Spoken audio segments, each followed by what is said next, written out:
Hello everyone, I welcome you all to this amazing platform. I am Bhumika Prajapati. तो हमारी previous year question series चल रही है जिसमें हम ऑलरेडी 5 लेक्चर्स कवर कर चुके हैं। हमारा 6th लेक्चर है।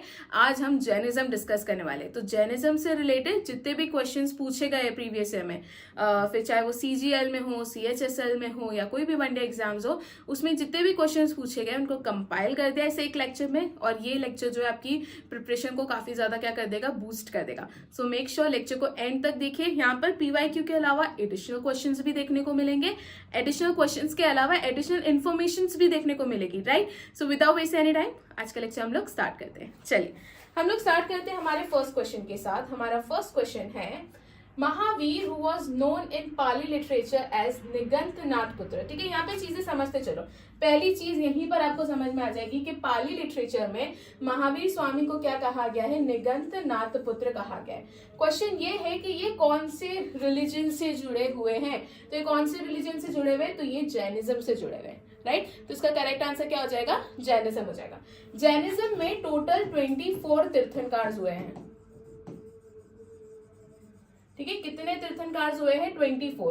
इन 24 तीर्थंकार में से जो महावीर स्वामी है ये 24th नंबर के तीर्थंकार है।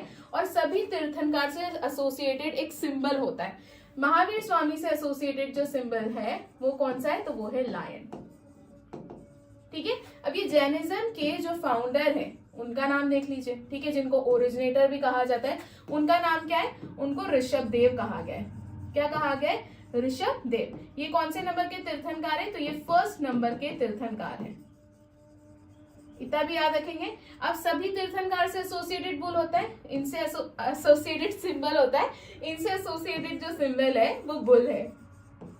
ठीक है, ये बुल के पीछे भी एक स्टोरी है जिसे मैं आगे वाले क्वेश्चन में आप लोगों को समझाऊंगी। ठीक है, इसके अलावा इनको और किन किन नामों से जाना जाता है, जैसे कि इनको आदिनाथ कहा जाता है। आदिनाथ क्यों कहा जाता है, बिकॉज ऐसा कहा जाता है कि he is Lord of beginning. He is what, he is Lord of beginning, मतलब कि जिन्होंने इस रिलीजन की शुरुआत करी थी और इनको बिगनर कहा जाता है। तो लॉर्ड ऑफ बिगनिंग जो है, इस कारण से इनको क्या कहा गया है, आदिनाथ कहा गया है। इनको और किस नाम से जाना जाता है, आदि ब्रह्मा। आदि ब्रह्मा क्यों कहा गया है, बिकॉज ऐसा कहा जाता है कि पहली बार मोक्ष के मार्ग के बारे में, कि मोक्ष किस तरीके से प्राप्त किया जा सकता है, तो मोक्ष के मार्ग के बारे में पहली बार किसने बताया था, तो ऋषभ देव ने बताया था। इसलिए इनको आदि ब्रह्मा भी कहा जाता है। इनको अद्वैशरा भी कहा जाता है। ठीक है, अद्वैशरा मतलब जिन्होंने सारी चीजें जो है क्या कर लिए, कॉन्कर कर लिए। इसके अलावा इनको इक्ष्वाकु भी कहा जाता है। तो ये क्या है, अलग अलग नाम है किसके, ऋषभ देव के हैं। ठीक है, ये सब क्या है, आदिनाथ, आदि ब्रह्मा, अद्वैश्वरा, इक्ष्वाकु, ये सब नाम किसके, ऋषभ देव के, ये याद रखना। इसके अलावा महावीर स्वामी के क्या क्या नाम है, तो महावीर स्वामी को पाली लिटरेचर में एक तो निगंत नाथपुत्र के नाम से जाना ही जाता है। इसके अलावा उनका रियल नेम था वर्धमान। इनको जैना कहा जाता है। जितेंद्रिय मतलब जिन्होंने सारे सेंसेस, सारी इंद्रियों को जीत लिया है, जितेंद्रिय इनको कहा जाता है। इनको केवलीन कहा जाता है, जिनको ज्ञान की प्राप्ति हो जाती है उनके लिए केवल्य या केवलीन वर्ड यूज होता है। तो महावीर स्वामी को भी 42 ईयर्स की एज में ज्ञान की प्राप्ति हो गई थी, वो एनलाइटन हो गए थे। तो इनको केवलीन के नाम से भी जाना जाता है और इनको अरिहंत के नाम से भी क्या होता है, जाना जाता है। इतनी बातें आप लोग याद रखेंगे। चलिए बढ़ते हैं नेक्स्ट क्वेश्चन की तरफ। नेक्स्ट क्वेश्चन है question number 2। According to Jain philosophy the term Jina means. ठीक है, जिन का मतलब क्या है जैन फिलोसफी में, तो जिन का मतलब होता है द कॉन्करर। बेसिकली ये जो वर्ड है जिन, ये एक संस्कृत वर्ड जिन से ड्राइव्ड है। ये क्या है, एक संस्कृत वर्ड जिन से ड्राइव्ड है।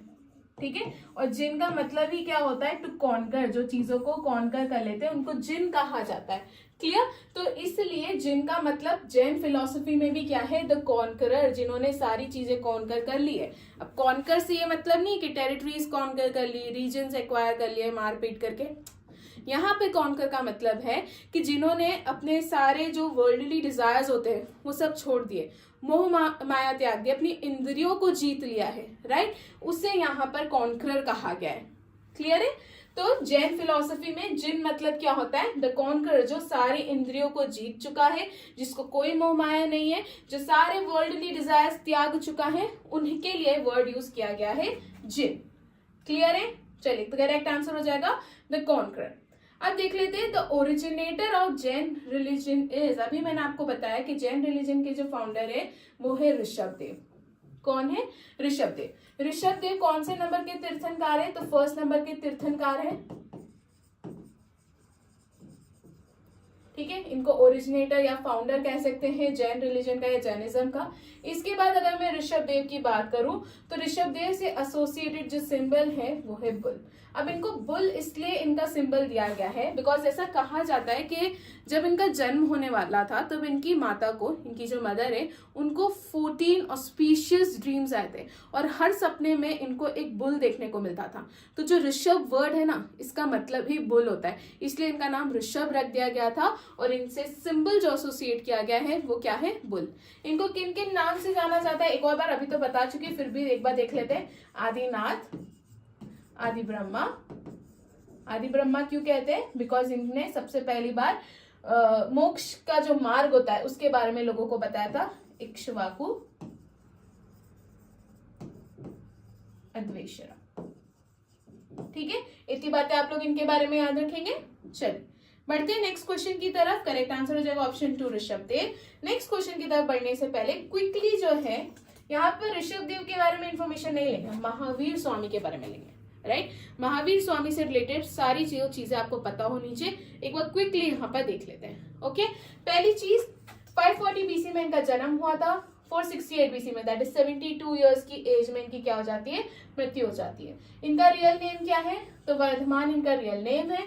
महावीर स्वामी इनका क्या हो गया? पॉपुलर नेम हो गया। वज्जी क्लैन के फादर थे, इनके फादर सिद्धार्थ वज्जी क्लैन के चीफ थे। इनकी माता का नाम है त्रिशाला। त्रिशाला बेसिकली वैशाली के राजा चेतक की बहन थी, तो वो इनकी माता थी। इनकी वाइफ का नाम है यशोदा, इनकी बेटी का नाम है प्रियदर्शनी। ठीक है, प्रियदर्शनी के हस्बैंड का नाम है जमाली। जमाली को ही महावीर स्वामी का क्या कहा जाता है? पहला डिसाइपल कहा जाता है, तो वो चीज भी आप लोग याद रखना। इन्होंने 30 इयर्स की एज में अपना घर छोड़ दिया था, ये याद रखना। फिर जाम्बिका ग्राम में साल पेड़ के नीचे ऋजुपालिका नदी के पास में इनको ज्ञान की प्राप्ति हुई थी at the age of 42 years. ठीक है, तो तपस्या कितने साल करी इन्होंने? तो 12 साल की तपस्या के बाद इनको क्या हुई थी? ज्ञान की प्राप्ति। कहां पर हुई? जाम्बिका ग्राम, साल ट्री, ऋजुपालिका रिवर। राइट, इन्होंने पावा में अपना पहला सरमन दिया था। कितने डिसाइपल्स थे? 11 डिसाइपल्स थे। इनकी मृत्यु होती है 72 इयर्स की एज में पावापुरी में। ये इतनी बातें आप लोगों को याद रखनी है। मेक श्योर जैसे ही आप लोगों का ये लेक्चर कंप्लीट हो, इस टेबल को एक पेपर पे बना लेना, इसमें एक और कॉलम ऐड कर देना। उस कॉलम में आप लोग गौतम बुद्ध के बारे में इंफॉर्मेशन लिखेंगे, जैसे कि उनका जन्म कब हुआ था, उनका रियल नेम क्या है, फादर का नेम, मदर का नेम, उनके बच्चों का नाम, ठीक है, वाइफ का नेम, ये चीजें करना।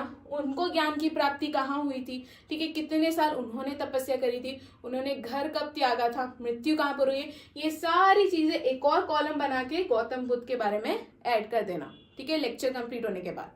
ठीक है, चलिए बढ़ते हैं नेक्स्ट स्लाइड की तरफ, नेक्स्ट क्वेश्चन की तरफ। नेक्स्ट क्वेश्चन है हमारा, Where was Mahavir Swami born? तो महावीर स्वामी का जन्म कहाँ हुआ था? तो उनका जन्म हुआ था कुंडग्राम में।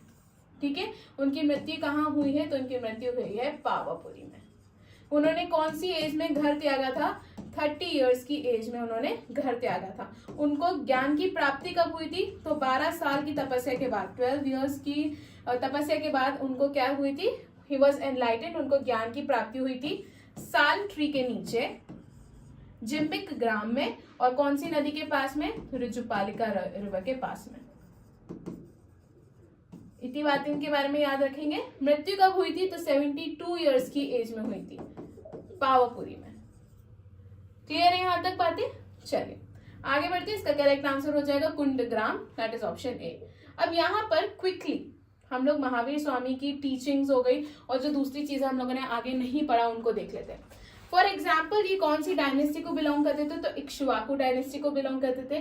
स्पिरिचुअल लाइफ देख लें, 30 की एज में घर छोड़ा था, 42 की एज में इनको कैवल्य, ठीक है, ज्ञान की जो प्राप्ति होती है उसे कैवल्य, उसके लिए वर्ड यूज किया जाता है। पहला सरमन इन्होंने पावा में दिया था, विच इज नियर पटना। इनके डेथ की बात करें, पावापुरी 72 ईयर्स की एज में इनकी हुई थी, मोक्ष की प्राप्ति बेसिकली उनको यहाँ पर हो गई।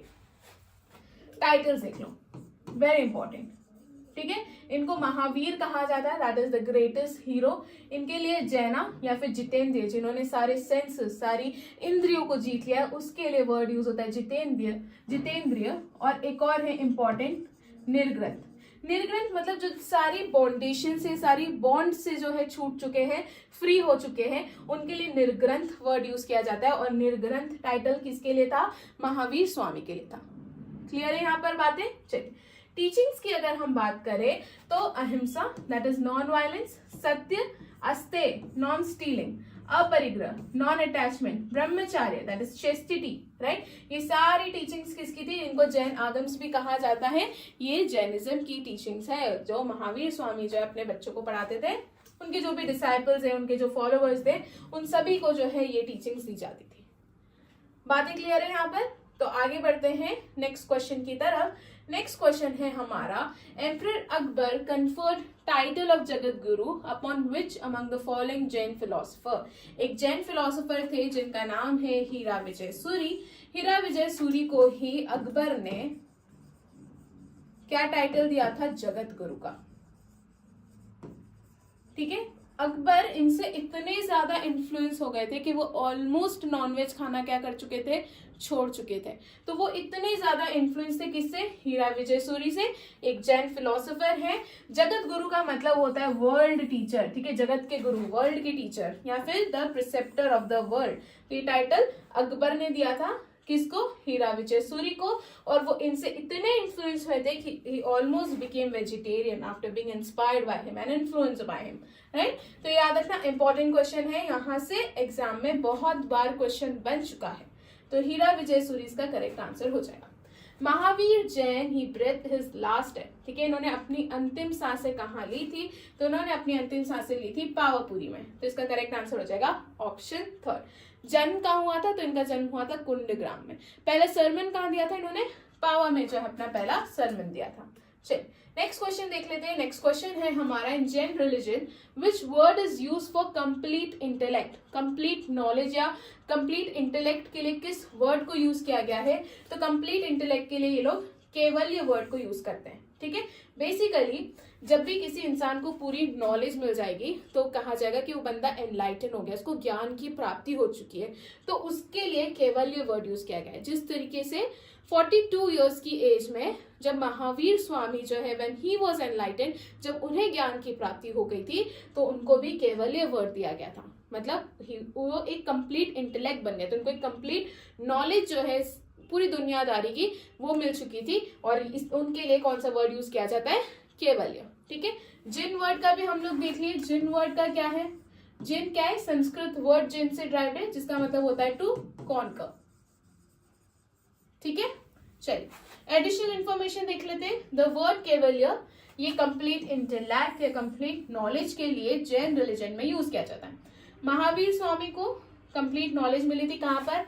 साल पेड़ के नीचे, जिम्बिका ग्राम नगर में, ऋजुपालिका नदी के पास में, ठीक है। ये याद रखना, sal tree, Rijupalika river near Jimbhika ग्राम जो है वो आपको देखने को मिलेगा। He got enlightened after hard penance for 12 years। तो 12 साल तक कठिन तपस्या के बाद उनको ज्ञान की प्राप्ति हुई थी। इसके लिए उनको केवलीन भी कहा जाता है एंड कैवल्य वर्ड भी उनके लिए यूज किया जाता है। ओके, चलिए आगे बढ़ते हैं हमारे नेक्स्ट क्वेश्चन की तरफ। Match the following. तो यहाँ पर हमें जितने भी तीर्थंकर है उनको उनके सिंबल से क्या करना है? मैच करना है, ठीक है। फॉर एग्जाम्पल जैसे कि मैं आप लोगों को आदिनाथ हम किसके लिए यूज करते हैं? ऋषभ देव के लिए। तो ऋषभ देव का सिंबल क्या है? तो वो है बुल, तो हमें ये पता है। महावीर स्वामी का पता है हमें, वो क्या है? लायन है। पार्श्वनाथ का भी आपको याद होना चाहिए, बहुत इंपॉर्टेंट है, 23rd नंबर के तीर्थंकर थे और इनका सिंबल है स्नेक।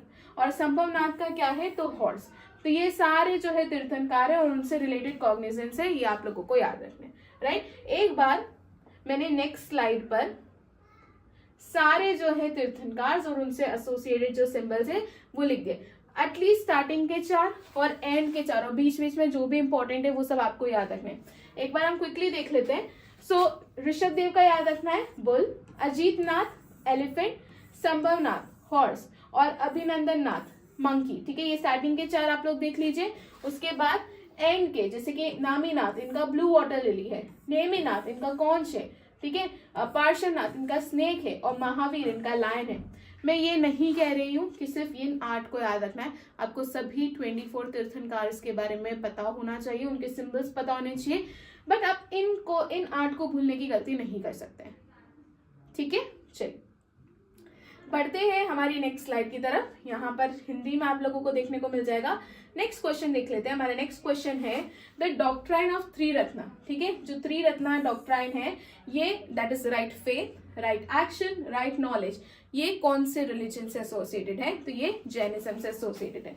इसका करेक्ट आंसर हो जाएगा जैनिज्म। तो ये 3 रत्नास याद रखना, हमें राइट फेथ होना चाहिए, हमें सही नॉलेज होनी चाहिए और हमारा जो कंडक्ट है, हमारे जो एक्शंस है वो भी हमेशा सही होने चाहिए। तो ये 3 रत्ना किसकी फिलॉसफी है? जैनिज्म की। इस चीज को भी याद रखिएगा। बढ़ते हैं नेक्स्ट क्वेश्चन की तरफ, that is question number 10। Syadvada ये कौन सी डॉक्ट्राइन है? तो ये डॉक्ट्राइन जो है हमारी रिलेटेड है जैनिज्म से। सियादवाद के अलावा अनेकांतवाद भी याद रखना, ये भी कौन से रिलीजन से एसोसिएटेड है? तो ये जैनिज्म से। अब समझ लो कि ये सियादवाद और अनेकांतवाद है क्या। देखो, अगर मैं सियादवाद की बात करूं तो सियादवाद ये कहा जाता है कि हर स्टेटमेंट जो है ना वो रिलेटिवली करेक्ट हो सकता है। मतलब मेरे अकॉर्डिंग अगर कोई चीज सही है तो वो जरूरी नहीं है कि आप लोगों के अकॉर्डिंग सही हो। लाइक मान लो कि मेरे अकॉर्डिंग नॉनवेज खाना सही है, बट आप लोगों के अकॉर्डिंग शायद वो चीज सही नहीं हो सकती। तो रिलेटिवली जो चीज मेरे लिए सही है वो जरूरी नहीं है कि आप लोगों के लिए सही होगी, राइट। तो यहाँ पर रिलेटिवली जो है, ऐसा कहा गया कि मान लो रिलेटिवली कोई चीज एग्जिस्ट करती है तो रिलेटिवली वो चीज शायद एग्जिस्ट नहीं भी करती होगी, राइट। बहुत से लोग साइंस में बिलीव करते हैं, बहुत से लोग नहीं करते। बहुत से लोग भगवान के एग्जिस्टेंस में बिलीव करते हैं, बहुत से लोग नहीं करते। तो ये है हमारी सियादवाद की थियरी। इन शॉर्ट एक डॉक्ट्राइन है ऑफ कंडीशनल स्टेटमेंट के नो व्यू इज राइट। जरूरी नहीं है कि मेरा जो देखने का नजरिया है वही सही है, सामने वाले का भी सही हो सकता है और सामने वाले के अकॉर्डिंग शायद मेरा नजरिया गलत है। तो ये है हमारी सियादवाद थियरी, ठीक है, जैनिज्म की। तो यहाँ पर no view is right in every aspect, every respect, वो हमारी सियादवाद थियरी है। उसके अलावा अब आप अनेकांतवाद देख लो। अनेकांतवाद इसका बिल्कुल अपोजिट कहता है। ये कहता है कि every view is right in some respect. तो ये जैन लॉजिक इसलिए मैंने कहा है कि जहां उनकी एक थियरी ये कह रही है कि आपका जो भी व्यू होगा या हर व्यू किसी ना किसी रिस्पेक्ट में शायद सही हो सकता है, किसी ना किसी एस्पेक्ट में सही होता है, वहीं इनकी सियादवाद थियरी कहती है कि no view is right in every respect, right. तो ये है हमारा जैन लॉजिक। बट आपको एग्जाम पॉइंट ऑफ व्यू से क्या याद रखना है कि अनेकांतवाद और सियादवाद ये कौन से डॉक्ट्राइन या कौन से रिलीजन का डॉक्ट्राइन है? तो ये जैनिज्म से एसोसिएटेड है। बातें समझ में आ गई? याद रखेंगे सियादवाद और अनेकांतवाद। चलिए नेक्स्ट क्वेश्चन की तरफ बढ़ते हैं। विच of the following is the earliest Holi book of Jain? इसमें से कौन सी अर्लीस्ट होली बुक है? तो बहुत से लोग इसमें 12 अंगास कर कर आते हैं, बट इसका करेक्ट आंसर है 12 उपांगास, सॉरी 12 पूर्वास। इसका करेक्ट आंसर क्या है? 12 पूर्वास। बेसिकली क्या हुआ था, महावीर स्वामी के पहले से, मतलब ऋषभ देव के टाइम से ही उनकी टीचिंग्स जो है वो क्या होती थी, एक जनरेशन से दूसरे जनरेशन पास ऑन होती थी, बट लिख के नहीं होती थी। वो सारी चीजों को मेमोराइज किया गया था। तो वो जितनी भी मेमोराइज चीजें हैं, ठीक है, उनसे जो टेक्स्ट फॉर्म हुए हैं उन्हीं को क्या कहा गया है? 12 पूर्वास।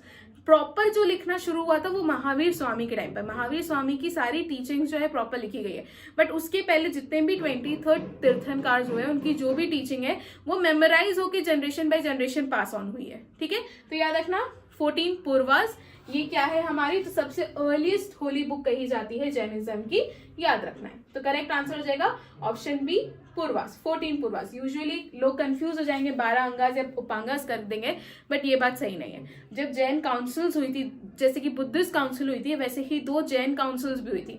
तो पहली जो जैन काउंसिल थी उसमें इन 12 अंगास को बनाया गया था, लिखा गया था, और नेक्स्ट हुई थी उसमें 12 उपांगास जो है उन्हें कंपाइल किया गया था, ठीक है। तो यहां तक बातें क्लियर है। तो ये अर्लीस्ट होली बुक है जैनिज्म की, दैट इज द पूर्वास। चलिए यहाँ पे एडिशनल इंफॉर्मेशन की अगर हम बात करें, एडिशनल इंफॉर्मेशन देख लीजिए। कि ये जो है ना, इट वॉज प्रीच, जो पूर्वाज है, it was preached by all tirthankaras.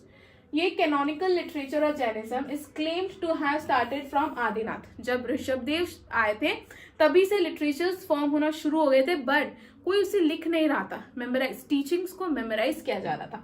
It is said कि ये जो टीचिंग्स है वो forgotten and were revived by tirthankars from time to time. So जो टीचिंग्स तीर्थंकार की जो थी महावीर स्वामी के पहले की, राइट, ये इंपॉर्टेंट है, उन्हीं को क्या कहा गया है, पूर्वा कहा गया है। तो टोटल 14 पूर्वाज हैं जिनको मेमोराइज किया गया था, पास हुआ था जनरेशन बाय जनरेशन, तो उन चीजों को याद रखना। But later it lost in oblivion, तो ये चीजें आप लोग ध्यान रखिएगा। चलिए नेक्स्ट क्वेश्चन की तरफ बढ़ते हैं। Who was the first founder of Shvetambar creed during the first partition. तो श्वेतांबर क्रीड के फाउंडर कौन है? सो बेसिकली बहुत साल पहले जब चंद्रगुप्त मौर्य रूल कर रहे थे तब मगध में आया था फेमाइन। तब मगध में क्या आया था? फेमाइन। तो इस फेमाइन के कारण क्या हुआ, यहाँ पर चंद्रगुप्त मौर्य जो कि उस समय मौर्यन एम्पायर के रूलर थे, और चंद्रगुप्त मौर्य के साथ दिगंबर्स, ठीक है, दो थे, एक थे स्थूलभद्र और दूसरे थे भद्रभाव। ये दिगंबर और श्वेतांबर तो बाद में कन्वर्ट हुआ है। तो भद्रबाहु जो है वो क्या हो गए, चंद्रगुप्त मौर्य के साथ कहां चले गए? श्रवणबेलगोला चले गए, ठीक है, जो कि कहां पर है? कर्नाटका में। तो यहाँ पर जब मगध में फेमाइन आया था तो जैनिज्म दो गुटों में बट गया। एक गुट ये कह रहा था कि हमें यहाँ पर फेमाइन आया है तो यहाँ पर लोगों की मदद करनी चाहिए, यहाँ पर रुकना चाहिए। दूसरा गुट ये कह रहा था कि नहीं, अगर हम लोग बचे ही नहीं तो जैनिज्म को आगे प्रोपोगेट कौन करेगा?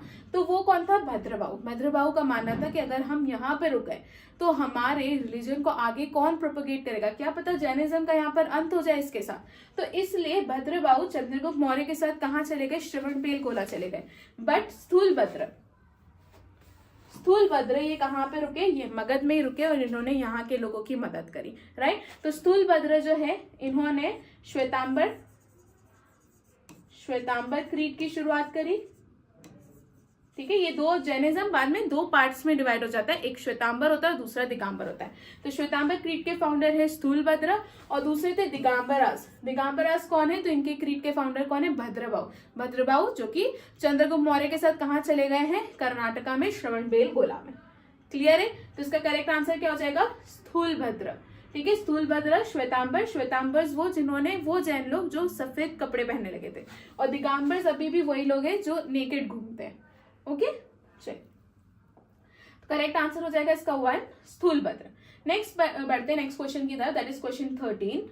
The first Jain assembly was organised at. तो बेसिकली 2 जैन असेंबली हुई थी, जिसमें से जो फर्स्ट जैन असेंबली थी वो कहां पर हुई थी? तो ये हुई थी पाटलिपुत्र में, ठीक है। तो इसका करेक्ट आंसर क्या हो जाएगा? ऑप्शन 1, पाटलिपुत्र। अब हम लोग देख लेते हैं दोनों असेंबलीज के बारे में, दोनों जो काउंसिल्स हुई थी ये कहां पर हुई थी वो देख लेते हैं। जब मैं बात कर रही हूँ फर्स्ट जैन काउंसिल, ये 300 BC में हुई थी। इसके प्रेसिडेंट कौन थे? तो स्थूलबाहु थे, ठीक है। स्थूलबाहु या स्थूलभद्र, दोनों आपको ऑप्शंस देखने को मिलेंगे, बट इसका करेक्ट आंसर है स्थूलभद्र। कहीं कहीं आपको स्थूलबाहु देखने को मिलेगा, कहीं कहीं आपको स्थूलभद्र देखने को मिलेगा, बट इसका करेक्ट आंसर है स्थूलभद्र, ठीक है। ये याद रखना। ये कहां पर हुई थी? तो ये पाटलिपुत्र में हुई थी। यहाँ पर 12 अंगास का कंपाइलेशन देखने को मिलेगा। 512 AD सेकेंड काउंसिल, देवार्धी जो है इसके प्रेसिडेंट थे। कहां पर हुई थी? तो वल्लभी में हुई थी। यहाँ पर 12 अंगास और 12 उपांगास दोनों क्या हो गए थे? कंप्लीट हो चुके थे, ठीक है। तो यहाँ पर देखो, जब ये क्वेश्चन बनेगा कि who was the president of first Jan council, तो आपको स्थूलबाहु भी देखने को मिलेगा, स्थूलभद्र भी देखने को मिलेगा, बट इसका करेक्ट आंसर स्थूलभद्र है। कुछ बुक्स में स्थूलबाहु को भी करेक्ट आंसर कहा गया है, but the most accepted answer is Sthulabhadra, ठीक है। तो कंफ्यूज मत होना, अपन को क्या करना है? स्थूलभद्र करना है। तो पहले जो जैन काउंसिल हुई थी उसके प्रेसिडेंट कौन थे? तो वो थे स्थूलभद्र। तो इसका करेक्ट आंसर हो जाएगा ऑप्शन 1। यहाँ पर भी आप लोग जब PDF मिले तो इसको करेक्ट कर लेना, राइट। कहां पर हुई है? पाटलिपुत्र में 12 अंगास हुए 300 BC में, और दूसरी 512 AD में हुई है। ओके, यहाँ तक बातें क्लियर है। तो आगे बढ़ते हैं हम लोग नेक्स्ट क्वेश्चन की तरफ, क्वेश्चन नंबर 14। समाधि मरण ठीक है, ये किस फिलॉसफी से रिलेटेड है। समाधि मरण, जिसे सल्लेखना पद्धति भी कहा जाता है, ये जैनिज्म से रिलेटेड है। बेसिकली यहाँ पर क्या होता है कि जो भी पर्सन इस पद्धति को अपना रहा है या समाधि मरण करना चाहता है, तो वो अपने पहले तो फूड इनटेक बहुत कम कर देगा, ऑलमोस्ट वो फास्टिंग करना शुरू कर देते हैं, और धीरे धीरे जो है वो अपनी मृत्यु त्यागना चाहते हैं कि धीरे धीरे उनकी लाइफ जाए। उसे कहा जाता है सल्लेखना पद्धति, जिसके थ्रू वो मोक्ष की प्राप्ति करना चाहते हैं। इसी पद्धति के साथ चंद्रगुप्त मौर्य ने भी अपना जीवन त्यागा था। ठीक है, तो सल्लेखना पद्धति या फिर समाधि मरण कहे, दोनों सेम चीज है। करेक्ट आंसर क्या हो जाएगा, ये जैन फिलोसफी से रिलेटेड है। चंद्रगुप्त मौर्य किसके साथ, भद्रबाहु के साथ कहाँ गए थे, श्रवणबेलगोला, ठीक है, कर्नाटका में, वहीं पर उन्होंने सल्लेखना पद्धति से अपने क्या करा था, जीवन त्यागा था। ओके, चलिए, तो इसका करेक्ट आंसर हो जाएगा जैन फिलोसफी। यहाँ पे समाधि मरण, जिसे सल्लेखना कहा जाता है, उसकी एडिशनल इन्फॉर्मेशन दी है जो मैं आप लोगों को ऑलरेडी समझा चुकी हूँ। अब एक जैन कीर्ति स्तंभ है, ठीक है, जैन कीर्ति स्तंभ जो कि चित्तौड़गढ़ में, ये कौन से जैन तीर्थंकारा से एसोसिएटेड है, क्वेश्चन ये पूछा गया है। तो इसका करेक्ट आंसर है आदिनाथ, दैट इज ऋषभदेव। तो इसका करेक्ट आंसर क्या हो जाएगा, ऑप्शन 1 ऋषभदेव। नेक्स्ट क्वेश्चन की तरफ बढ़ते हैं। Who among the following is given the credit of carrying Jainism in south India. तो साउथ इंडिया में जैनिज्म को कौन लेके गए थे और किसने प्रोपोगेट करा था, तो कौन है, भद्रबाहु। चंद्रगुप्त मौर्य के साथ कौन गए थे, भद्रबाहु। कहाँ गए थे, कर्नाटका, श्रवणबेलगोला। तो इसलिए कहा जाता है कि साउथ इंडिया में जैनिज्म को प्रोपोगेट करने का काम भद्रबाहु ने करा था। तो इसका करेक्ट आंसर क्या हो जाएगा, option 3, that is Bhadrabahu. Next question, Mahavir Swami ने अपनी अंतिम सांसें कहाँ ली थी, तो पावापुरी में ली थी, हम ऑलरेडी डिस्कस कर चुके हैं, रिपीट हो गया है। Which of the following places is considered as Jain Siddha Kshetra on account of its association with Parshvanath. जो सम्मत शिखर है, ये एक जैन सिद्ध क्षेत्र इसको कहा जाता है, और ये किससे रिलेटेड है, तो ये पार्श्वनाथ जो है, जो कि हमारे 23rd तीर्थंकार थे, इनसे एसोसिएटेड सिंबल क्या है, स्नेक है। तो उस चीज को भी आप लोग याद रखना। चलिए नेक्स्ट क्वेश्चन की तरफ आगे बढ़ते हैं। नेक्स्ट क्वेश्चन हमारा क्वेश्चन नंबर 19। यहाँ पे पूछा गया है प्रभासगिरी, ये एक पिलग्रिम स्पॉट है। ये किसका पिलग्रिम स्पॉट है, तो ये एक फेमस जैनिज्म पिलग्रिम स्पॉट है, याद रखना प्रभासगिरी। अभी हम लोगों ने एक और देखा था सम्मित शिखर, इसे भी याद रखना, इंपॉर्टेंट है। ये पार्श्वनाथ से रिलेटेड है, जैन स्पॉट है, ये भी जैन पिलग्रिम स्पॉट है, जो कि कौन से नंबर के तीर्थंकार थे, 23rd नंबर के तीर्थंकार थे, और इनसे एसोसिएटेड सिंबल क्या है, स्नेक है। ठीक है, अजीतनाथ भी याद रखो यहाँ पर, अजीतनाथ 2nd तीर्थंकार है, इनसे एसोसिएटेड सिंबल क्या है, एलिफेंट। ठीक है, चलिए, ये है कहां पर प्रभासगिरी, तो ये आपको इलाहाबाद के पास में देखने को मिलेगा, और ये जो हमारे 6th नंबर के तीर्थंकार थे जैनिज्म के, लॉर्ड पद्म प्रभु, उनसे एसोसिएटेड है, राइट। चलो, तो करेक्ट आंसर क्या हो जाएगा इसका, जैनिज्म। ऑब्वियस हो जाते हैं ये आंसर्स, क्योंकि हम जैनिज्म के बारे में पढ़ रहे हैं, पर ठीक है, हम एडिशनल इन्फॉर्मेशन लेते चल रहे हैं। Who is said to have become the chief of Jain Sangh after the death of Mahavir Swami. तो महावीर स्वामी की मृत्यु के बाद कौन जो है, जो जैनिज्म है उसके चीफ, या जो जैन संघ है उसके चीफ बने थे, तो उनका नाम है सुधर्मा, राइट। इसका करेक्ट आंसर क्या हो जाएगा, ऑप्शन 4 सुधर्मा। नेक्स्ट क्वेश्चन देख लेते हैं। With the reference of ancient Jainism which one of the following statement is correct. तो पहले तो इनसर्कल कर लो कि हमको करेक्ट स्टेटमेंट ढूंढना है या इनकरेक्ट स्टेटमेंट ढूंढना है, तो हमें करेक्ट स्टेटमेंट ढूंढना है।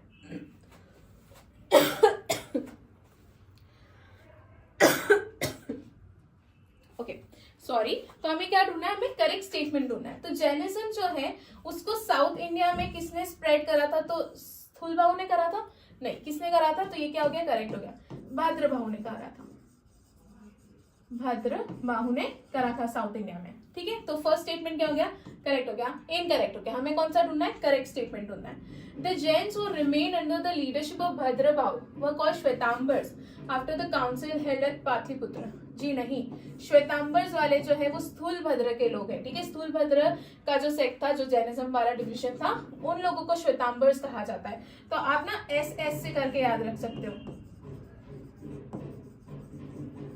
S for Sthulabhadra, S for Shvetambars. तो ये आपको एक एटलीस्ट एक याद रहेगा, तो भद्रबाहु दिगंबर से रिलेटेड है, वो चीज आपको ऑटोमेटिकली याद हो जाएगी, राइट। चलिए, Jainism enjoy the patronage of Kalinga king Kharavela in the 1st century, ये बिल्कुल करेक्ट है, ये वाला स्टेटमेंट गलत हो गया। फोर्थ भी देख लें, in the initial state of Jainism the Jains worship images unlike Buddhist, ये भी गलत है, ठीक है। तो थर्ड स्टेटमेंट हमारा क्या हो जाता है, करेक्ट हो जाता है। इनको जो कलिंग किंग थे खारवेल, उनके पेट्रोनेज के अंडर ये लोग रहे हैं, 1st century की बात चल रही है वहां पर, तो ये स्टेटमेंट क्या है हमारा, करेक्ट है। चलिए नेक्स्ट क्वेश्चन की तरफ बढ़ते हैं, करेक्ट आंसर हो जाएगा इसका ऑप्शन थर्ड, हमें करेक्ट स्टेटमेंट ढूंढना था। चलिए बढ़ते हैं हमारे नेक्स्ट क्वेश्चन की तरफ। Who use the caves of बराबर एज ए शेल्टर हाउस, तो बराबर की गुफाओं को अपने घर की तरह किसने यूज करा था, तो वो थे हमारे आजीविका सेक्ट के लोग, ठीक है। आजीविका सेक्ट के फाउंडर कौन है, तो मखाली घोष है, मखाली घोष क्या है, सेक्ट के फाउंडर है। इस सेक्ट के लोग जो है एक चीज में बहुत ज्यादा बिलीव करते हैं, एक फिलोसफी में बिलीव करते हैं, दैट इज फेट, ठीक है, दैट इज किस्मत। जो हमारी नियति में लिखा है वो चीजें होगी ऐसा उनका मानना है कि हमें कुछ भी लाइक यू नो, जैसे कि जैनिज्म में एक मार्ग है कि मोक्ष की प्राप्ति के लिए, ठीक है, एक मिडिल पाथ हमको बुद्धिज्म में भी देखने को मिलता है, ठीक है, एक्सट्रीम पाथ्स यूज किए जाते हैं जैनिज्म में मोक्ष की प्राप्ति के लिए। बट आजीविका सेक्ट के फाउंडर का ये कहना है, दैट इज मखाली घोष का ये कहना, उनकी फिलॉसफी ये कहती है कि हमें लिबरेशन की प्राप्ति के लिए हमारी किस्मत ऑटोमेटिकली गाइड करेगी, हमें अलग अलग पाथ्स फॉलो करने की जरूरत नहीं है, ठीक है। जो हमारी फेट में लिखा है वो हमारे साथ हो गई, किस्मत का लिखा कोई नहीं बदल सकता, ऐसा कहा जाता है ना। तो इसमें भी यही है कि हमारी फेट हर इंडिविजुअल को गाइड करेगी कि वो किस तरीके से ये जो बर्थ एंड रीबर्थ की साइकिल है उससे उनको मोक्ष की प्राप्ति हो सकती है, वो उनको लिबरेशन कैसे मिलेगा, तो वो गाइडेंस कौन करेगी, हमारी फेट हमारा गाइडेंस करेगी। तो इनकी पूरी फिलॉसफी जो है वो फेट पर सेंटर्ड है, याद रखना। फाउंडर कौन है, मखाली घोष। इनिशियली मखाली घोष की अगर मैं बात करूं तो ये महावीर स्वामी और जैनिज्म से एसोसिएटेड थे, पर बाद में इनकी फिलॉसफीज उनसे तालमेल नहीं हो रहा था, तो उन्होंने छोड़कर अपना खुद का एक सेक्ट शुरू करा था जिसे उन्होंने आजीविका सेक्ट कहा था, ठीक है। क्वेश्चन पूछा है आजीविका सेक्ट वाज फाउंडेड बाय, अभी मैंने आपको बता दिया इट इज मखाली घोष जो है इसके क्या है फाउंडर, तो इसका करेक्ट आंसर हो जाएगा मखाली घोष। क्लियर है बातें। चलिए एडिशनल इन्फॉर्मेशन इसमें दे रखी है वो देख लीजिए। मखाली घोष ये मैं बता चुकी हूँ कि वो महावीर स्वामी के ही डिसाइपल थे अर्ली पीरियड में, बट इन लोगों की डिफरेंसेस ऑफ ओपिनियन काफी ज्यादा बढ़ते जा रहे थे, तो इन्होंने अपना खुद का इंडिपेंडेंट एक क्रीड स्टार्ट करी जिसे आजीविका सेक्ट कहा जाता है, ओके। नित्यवाद अगेन, नित्य का मतलब ही फेट होता है, तो नित्यवाद जो है वो कौन से सेक्ट का कौन सा सेक्ट इस चीज में बिलीव करता है, तो मैं अभी बता दूं। ये सेक्ट ऐसा है जिसका पूरी फिलॉसफी जो है सेंटर्ड किस पर, तो फेट के ऊपर जो है सेंटर्ड है, तो इसका करेक्ट आंसर हो जाएगा आजीविका सेक्ट। एक बार हम डिटेल्स देख लेते हैं। नित्यवाद जो है, नियतिवाद, नॉट नित्यवाद, नियतिवाद जो है, नियति वर्ड ही काय के लिए यूज होता है, फेट, नित्य वर्ड यूज करियो मैं बोलो, है ना, नियति वर्ड है। तो जो आजीविका सेक्ट है, central belief was that everything is predetermined by fate, कि सारी चीजें पहले से ही हमारी किस्मत हमारी नियति में प्री डिटरमाइंड है, राइट। हम हमारी किस्मत का लिखा बदल नहीं सकते, यही किसका कहना था, मखाली घोष का कहना था। तो ये doctrine of absolute determinism states that कि no free will and that everything that has happened is happening, जो होना है वो होएगा ही, उसको कोई नहीं टाल सकता है, ठीक है। जो हमारी किस्मत में लिखा गया है वो 101% होगा, क्लियर है। तो हमें अलग अलग एक्सट्रीम मार्ग या मिडिल मार्ग या मध्य मार्ग को अपनाने की जरूरत नहीं है। हमारी जो किस्मत है वो खुद हमें गाइड करेगी कि हमें किस रास्ते पे चलना चाहिए और मोक्ष से प्राप्ति पानी चाहिए, राइट। ये मखाली घोष है, इसको नियतिवाद भी कहा जाता है, ये आजीविका सेक्ट से एसोसिएटेड है, उस चीज को भी आप लोग याद रखना। Who was the first disciple of Lord Mahavir, starting में बता दी थी, उनके जमाई थे जिनका नाम है जमाली, ये पहले डिसाइपल थे। During the severe famine in Magad, which Jain group stayed in Magad, तो मगध में जो लोग रुके थे उन्होंने सफेद कपड़े पहनना शुरू कर दिए थे। वो लोग कौन थे, श्वेतांबर्स थे, और श्वेतांबर के फाउंडर कौन है, स्थूलभद्र, एस और एस से याद रखना है। तो यहाँ पर जो रुके थे वो श्वेतांबर्स थे और इस क्रीड के फाउंडर कौन है, स्थूलभद्र, तो ये भी चीज आप लोग याद रखना। चलिए नेक्स्ट क्वेश्चन की तरफ आगे बढ़ते हैं। करेक्ट आंसर हो जाएगा इसका श्वेतांबर। जो लोग गए थे वो दिगंबरस थे, दिगंबरस के फाउंडर कौन है, भद्रभाव, ओके। नेक्स्ट क्वेश्चन देख लेते हैं, question 27, which of the following statement is और are applicable to Jain doctrine, ठीक है, इसमें से कौन से स्टेटमेंट्स एप्लीकेबल है जैन डॉक्ट्राइन के ऊपर, ये पूछा गया है। पहला स्टेटमेंट कह रहा है the surest way of annihilating karma is to practice penance. ठीक है, आप कठिन तपस्या के थ्रू जो है आप क्या कर सकते हैं, देखो कर्म विनाश का सबसे पक्का तरीका है तपस्या करना, राइट। इसके बाद कहा है every object even the smallest particle has a soul. Jainism में ये भी कहा गया है कि छोटे छोटे पार्टिकल्स में भी सोल होती है। वो लोग चींटी को भी नहीं मारते, अगर आप लोगों को पता हो। मेरी एक फ्रेंड थी, वो जैन थी, तो वो बताती थी कि वो किस तरीके से छोटे छोटे जानवर को, अपन तो कैसे ना कि कोई चींटी वीटी दिखती तो यार लाल चींटी दिखती तो पहली फुर्सत में अपन उससे मार देते, बट उन लोगों ने कभी भी किसी भी जीव जंतु का, छोटी से छोटी चींटी को भी, ठीक है, कभी मारा नहीं है। ये बहुत एक्सट्रीमिज्म में ये लोग चाहते हैं, ठीक है, ओके। इसके बाद कर्मा जो है, कर्म आत्मा का अभिशाप है और इसे समाप्त किया जाना चाहिए। ये भी बात है किसकी, जैन डॉक्ट्राइन की। इसमें कहा है कि karma is the bane of the soul. ठीक है, ये हमारी आत्मा का अभिशाप है और इसे खत्म किया जाना चाहिए। जैनिज्म में इस चीज को कहा जाता है। तो फर्स्ट भी करेक्ट है, सेकंड भी करेक्ट है, थर्ड भी करेक्ट है। तो 1, 2 एंड 3 ऑप्शन ए इसका क्या हो जाएगा, करेक्ट आंसर हो जाएगा। ओके, चलिए नेक्स्ट क्वेश्चन की तरफ बढ़ते हैं। वाई ऋषभनाथ इज कॉल्ड आदि ब्रह्मा और आदिनाथ। आदि ब्रह्मा मैं बता दी हूँ, आदिनाथ बिकॉज उनको लॉर्ड ऑफ बिगिनिंग कहा जाता है। आदि Brahma because he was the first जिन्होंने मोक्ष मार्ग के बारे में बताया था ना, स्टार्टिंग में हम इस चीज को डिस्कस कर चुके हैं। इंपॉर्टेंट क्वेश्चन है, भूलेगा मत।